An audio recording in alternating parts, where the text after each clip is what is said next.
여러분, 요즘 미국 주식 계좌 열어보기 무서우시죠? 저만 그런 줄 알았는데 주변에 물어보니까 다들 똑같더라고요. 뉴스에는 매일 채권 금리 상승, 리쇼어링 충격 이런 단어들이 쏟아지는데 정작 이게 내 주식과 어떻게 연결되는지 제대로 짚어주는 곳은 거의 없어요. 그래서 제가 직접 다 파헤쳐봤습니다. 여러분께 제대로 알려드리고 싶었거든요. 미국 채권 시장 데이터, 연준 의사록, 리쇼어링 정책 원문, 그리고 섹터별 역사적 수익률까지. 솔직히 정리하는데 시간이 꽤 걸렸어요. 그래도 여러분은 이걸 굳이 따로 찾아보실 필요가 없게 제가 핵심만 추려서 이 영상 하나에 다 담았습니다.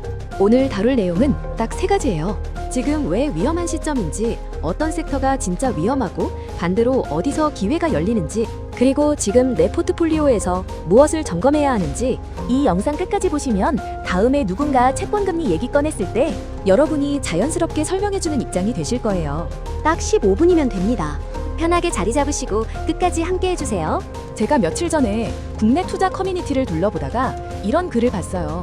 미국 ETF 장기 투자 중인데 채권금리 오른다는 뉴스 나올 때마다 팔아야 하나 고민됩니다. 팔자니 세금이 아깝고 안 팔자니 불안하고 그냥 버티면 되는 건지 솔직히 모르겠어요. 이런 고민 정말 많이 보입니다. 댓글을 보면 저도 같은 고민이에요. SPY 들고 있는데 요즘 너무 불안합니다. 채권금리랑 리쇼어링이 무슨 관계인지 잘 모르겠어요. 이런 반응들이 계속 이어져요. 이분들이 정보가 부족해서 그런 게 아닙니다. 오히려 정보는 너무 많아요. 문제는 그 정보들이 서로 어떻게 연결되는지 설명해주는 사람이 많지 않다는 겁니다. 채권금리 뉴스 따로, 리쇼어링 뉴스 따로, 섹터 분석 따로. 각각은 어렴풋이 알겠는데 막상 이런 생각이 들죠. 그래서 내 계좌에 어떤 영향을 주는데? 이 질문에 답하려고 하면 막막해지는 거죠.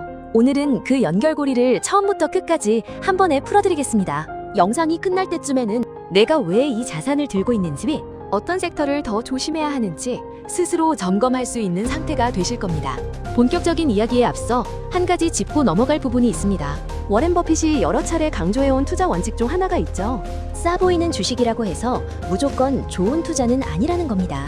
기업 자체가 싸 보이더라도 산업의 구조가 바뀌고 있다면 그 투자는 오히려 위험할 수 있습니다. 실제로 버핏은 과거 버크셔 해서웨이의 섬유 사업 투자를 두고 훗날 자신의 큰 실수 중 하나였다고 인정했습니다. 기업 하나만 본 게 아니라 산업 전체의 구조 변화를 더 깊게 봤어야 했다는 거죠. 지금 시장도 비슷한 고민이 필요합니다. 단순히 금리가 올랐다, 주식이 빠진다, 이 정도로 끝낼 문제가 아닙니다. 연준의 긴축 기조, 높아진 국채금리, 미국의 제조업 재편, 그리고 리쇼어링 정책이 동시에 맞물리고 있습니다. 시장에서는 이런 환경을 두고 높은 금리가 예상보다 오래 이뤄질 수 있다, 이렇게 해석하고 있습니다.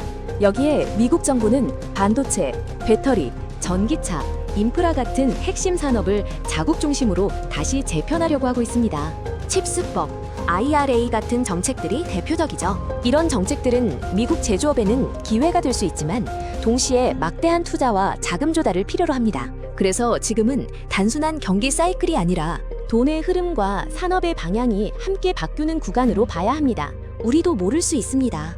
부끄러운 일이 아닙니다. 그러니까 오늘 차근차근 같이 이해해 봅시다. 자, 이제 본론으로 들어가 보겠습니다.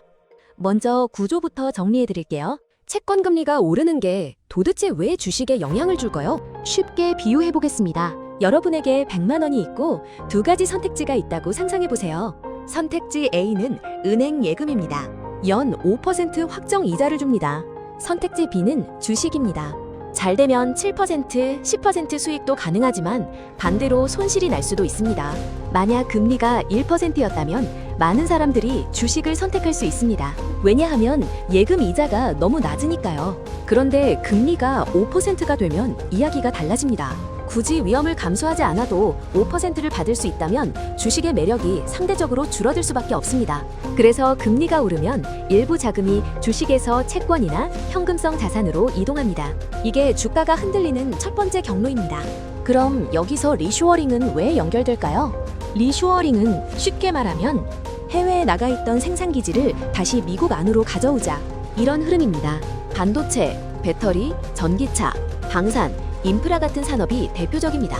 예를 들어 인텔은 오하이오에 대규모 반도체 공장 투자를 추진하고 있고 애플도 미국 내 서버와 일부 제품 생산 기반을 확대하고 있습니다. 이런 움직임은 미국 제조업에는 분명 중요한 변화입니다. 하지만 문제는 돈입니다. 공장을 짓고 설비를 들이고 인력을 고용하려면 막대한 자금이 필요합니다. 기업은 회사채를 발행할 수 있고 정부는 보조금이나 세제 혜택을 위해 재정 지출을 늘릴 수 있습니다. 물론 금리가 오르는 이유가 리쇼어링 하나 때문은 아닙니다. 인플레이션, 연준의 금리 정책, 국채 발행 증가, 재정 적자, 경기 전망까지 여러 요인이 함께 작용합니다. 다만 리쇼어링과 제조업 투자 확대는 시장의 자금 수요를 키우는 요인 중 하나로 볼 수 있습니다. 정리하자면 채권 금리 상승과 리쇼어링은 완전히 따로 노는 이야기가 아닙니다. 금리는 돈의 가격이고 리쇼어링은 돈이 많이 필요한 산업 재편입니다. 이 두 가지가 동시에 움직이면 주식시장 안에서도 섹터별 차이가 크게 벌어질 수 있습니다. 이 그림이 머릿속에 한번 그려지면 앞으로 뉴스 보시는 시야가 완전히 달라지실 겁니다. 자, 그럼 이제 진짜 돈 이야기를 해보겠습니다. 금리가 오를 때 모든 주식이 똑같이 흔들리는 건 아닙니다. 어떤 섹터는 더 민감하게 반응하고 어떤 섹터는 오히려 상대적으로 버티거나 기회를 만들기도 합니다. 먼저 조심해야 할 섹터부터 보겠습니다. 대표적으로 리츠, 유틸리티, 고퍼 성장주입니다. 리츠는 부동산 임대 수입과 배당 매력이 핵심인데 금리가 올라가면 채권 수익률과 직접 비교를 받습니다. 투자자 입장에서는 굳이 부동산 리스크를 감수하면서 이 배당을 받아야 하나? 이런 고민을 하게 되는 거죠. 유틸리티도 비슷합니다. 전기, 가스, 수도 같은 안정적인 사업을 하지만 배당주 성격이 강하기 때문에 금리가 높아지면 매력이 떨어질 수 있습니다. 그리고 고 PER 성장주. 이 종목들은 지금 당장 버는 돈보다 미래에 벌어들일 이익에 대한 기대가 주가에 많이 반영되어 있습니다. 그런데 금리가 올라가면 미래 이익의 현재 가치가 낮아집니다. 쉽게 말해 나중에 많이 벌 거야 라는 기대가 예전보다 덜 비싸게 평가받는 겁니다. 반대로 상대적으로 기회가 열릴 수 있는 섹터도 있습니다. 대표적으로 산업재, 방산, 에너지, 일부 금융주입니다. 산업재는 리쇼어링과 인프라 투자 확대에 직접적인 수혜를 받을 수 있습니다. 공장을 짓고 장비를 들이고 철강과 건설 장비가 필요해지면 산업재 기업들의 수주 기회가 늘어날 수 있기 때문입니다. 방산도 마찬가지입니다. 글로벌 안보 불확실성이 커지고 각국이 국방비를 늘리는 흐름이 이어지면 방산 기업들의 실적 기대가 높아질 수 있습니다. 에너지는 유가와 지정학적 리스크, 공급망 이슈에 따라 움직이지만 인플레이션 국면에서는 상대적으로 주목받는 경우가 많습니다.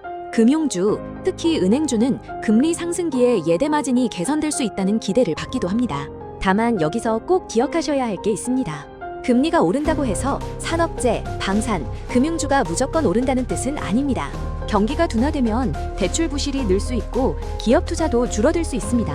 에너지 역시 유가가 꺾이면 주가가 흔들릴 수 있습니다. 그래서 핵심은 무조건 오른다가 아니라 금리와 리쇼어링 환경에서 상대적으로 유리한 구조를 가진 섹터가 있다. 이렇게 이해하셔야 합니다. 예를 들어 뉴코어 같은 철강 기업, 캐터필러 같은 건설 장비 기업, RTX 같은 방산 기업은 미국 내 제조업 투자와 인프라, 안보 흐름에서 자주 언급되는 기업들입니다. 물론 개별 종목은 실적, 밸류에이션, 수주 상황을 따로 봐야 합니다. 하지만 큰 방향성으로 보면 리쇼어링이 단순히 제조업 뉴스가 아니라 투자 섹터를 나누는 기준이 될 수 있다는 점은 중요합니다. 여기서 한번 떠올려 보세요. 내 포트폴리오는 금리가 오를 때 더 흔들리는 쪽에 가까운가요? 아니면 산업재편의 수혜를 받을 수 있는 쪽도 일부 담고 있나요? 이 질문이 오늘 영상의 핵심입니다. 여기서 잠깐 제가 정말 좋아하는 이야기 하나 들려드릴게요. 워렌 버핏이 처음 1960년대에 버크셔 해서웨이 주식을 처음 사들였을 때 이야기입니다. 당시 버크셔 해서웨이는 방직회사였습니다. 그 시절만 해도 미국 제조업은 중요한 산업이었고 섬유 산업도 한때는 의미 있는 산업이었습니다. 버핏은 이 회사를 싸게 사서 비싸게 팔 생각으로 매수했습니다. 전형적인 가치 투자 접근이었죠. 그런데 시간이 지나면서 문제가 분명해졌습니다. 회사가 단순히 싸게 거래된 게 아니라 산업 자체가 구조적으로 어려워지고 있었던 겁니다. 미국 섬유 산업은 해외 경쟁과 비용 부담 속에서 점점 경쟁력을 잃어가고 있었습니다. 버핏은 훗날 이 투자를 자신의 큰 실수 중 하나로 언급했습니다. 싸 보이는 가격만 보고 들어갔지만 산업의 구조적 변화를 충분히 보지 못했다는 겁니다. 세계 최고의 투자자도 이런 실수를 했습니다. 그러니까 우리도 조심해야 합니다. 지금 시장도 비슷합니다. 어떤 주식이 많이 빠졌다고 해서 무조건 싸진 건 아닐 수 있습니다. 금리가 바뀌고 자금 조달 환경이 바뀌고 미국의 제조업 정책이 바뀌고 있다면 그 기업이 속한 산업 자체를 다시 봐야 합니다. 채권 금리 상승과 리쇼어링은 단순한 뉴스 조각이 아닙니다. 돈의 가격과 산업의 위치가 동시에 바뀌는 흐름입니다. 다만 한 가지 다른 점이 있습니다. 버핏은 그 당시 산업이 무너지는 과정을 나중에 더 깊게 깨달았습니다. 하지만 우리는 지금 이 변화를 실시간으로 보고 있습니다. 이게 이 영상을 끝까지 보고 계신 여러분이 가지게 되는 중요한 이점입니다. 자, 이제 진짜 실전입니다. 지금 내 포트폴리오에서 무엇을 해야 하는지 상황별로 정리해드리겠습니다. 첫 번째, 리츠, 유틸리티, 고퍼 성장주 비중이 큰 분들입니다. 이 섹터들이 나쁘다는 뜻은 아닙니다.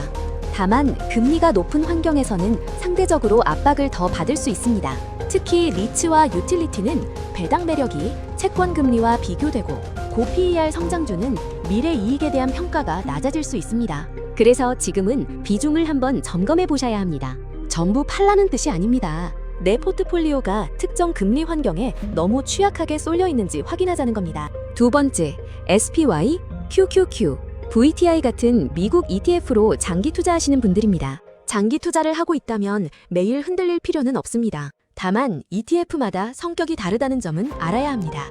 QQQ는 기술 성장주 비중이 높기 때문에 금리 상승기에는 상대적으로 변동성이 커질 수 있습니다. SPY나 VTI는 더 넓게 분산되어 있지만 결국 미국 대형주 비중이 높기 때문에 시장 전체 흐름에서 자유롭지는 않습니다. 이런 분들은 XLI 같은 산업재 ETF, XLF 같은 금융 ETF 또는 방산 인프라 관련 ETF를 일부 섞는 방식으로 리밸런싱을 검토해 볼 수 있습니다. 핵심은 갈아타기가 아니라 균형입니다. 세 번째, 현금 비중이 높거나 이제 막 진입하려는 분들입니다. 이런 분들에게는 오히려 지금 같은 시장이 기회가 될 수도 있습니다. 다만 한 번에 들어가면 안 됩니다. 금리가 언제 꺾일지, 경기가 얼마나 버틸지, 시장이 언제 반등할지는 누구도 정확히 알 수 없습니다. 그래서 산업재, 반산, 반도체 장비, 인프라 관련 종목이나 ETF를 관심 리스트에 올려두고 3개월에서 6개월 정도로 나눠서 접근하는 방식이 더 현실적입니다. 네 번째, 채권 투자를 고민하시는 분들입니다. 금리가 높아진 환경에서는 단기채나 우량 채권도 충분히 검토 대상이 될 수 있습니다. 다만 장기채는 금리가 추가로 오르면 가격이 더 흔들릴 수 있습니다. 그리고 아이본드 같은 미국 상품은 거주 요건, 투자 한도, 세금 문제가 있기 때문에 한국 투자자라면 접근 가능 여부부터 먼저 확인해야 합니다.